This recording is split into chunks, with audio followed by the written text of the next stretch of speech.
Assalamualaikum warahmatullahi wabarakatuh. Gimana kabarnya Sobat Rempong semua? Hari ini kita kembali menyimak kisah-kisah inspiratif yang menambah wawasan Islami kita.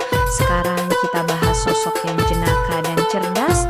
Siapa yang tidak kenal Abu Nawas?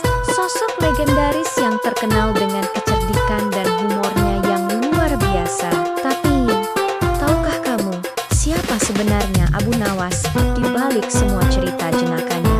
Yuk kita telusuri jejak hidupnya yang penuh warna. Abu Nawas yang bernama asli Abu Ali Al-Hasan bin Hani Al-Hakami lahir di kota Ahvaz, Persia sekitar tahun 756 Masehi. Sejak kecil, ia sudah menunjukkan bakat luar biasa dalam sastra dan puisi. Kecerdasannya membawanya ke Baghdad, pusat peradaban Islam saat itu, di mana ia menjadi penyair istana kesayangan Khalifah Harun ar-Rasyid. Hubungan Abu Nawas dengan sang khalifah inilah yang melahirkan banyak sekali kisah lucu.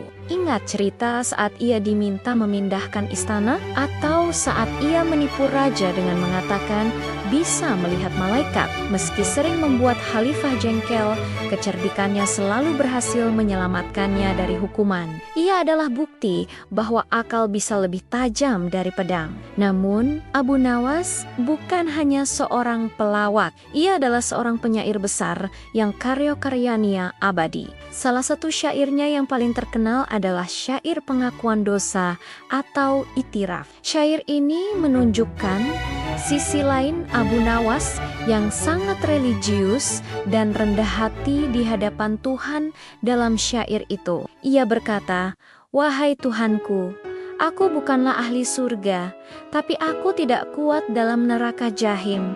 Maka berilah aku taubat dan ampunilah dosaku. Sesungguhnya Engkaulah Maha Pengampun dosa yang besar." Ini mengingatkan kita pada firman Allah dalam surat Az-Zumar ayat 53. Katakanlah, "Hai hambaku yang melampaui batas terhadap diri mereka sendiri, janganlah kamu berputus asa dari rahmat Allah." Abu Nawas wafat di Baghdad sekitar tahun 814 Masehi, meninggalkan warisan tak ternilai berupa karya sastra dan kisah-kisah penuh hikmah. Hidupnya mengajarkan kita bahwa kecerdasan harus diiringi dengan kebijaksanaan. Dan seberapapun kita berbuat salah, pintu taubat selalu terbuka. Semoga kisah Abu Nawas ini bisa menjadi inspirasi bagi kita semua. Jangan lupa untuk like, komen, dan subscribe agar tidak ketinggalan kisah inspiratif lainnya. Terima kasih sudah menonton. Wassalamualaikum warahmatullahi wabarakatuh.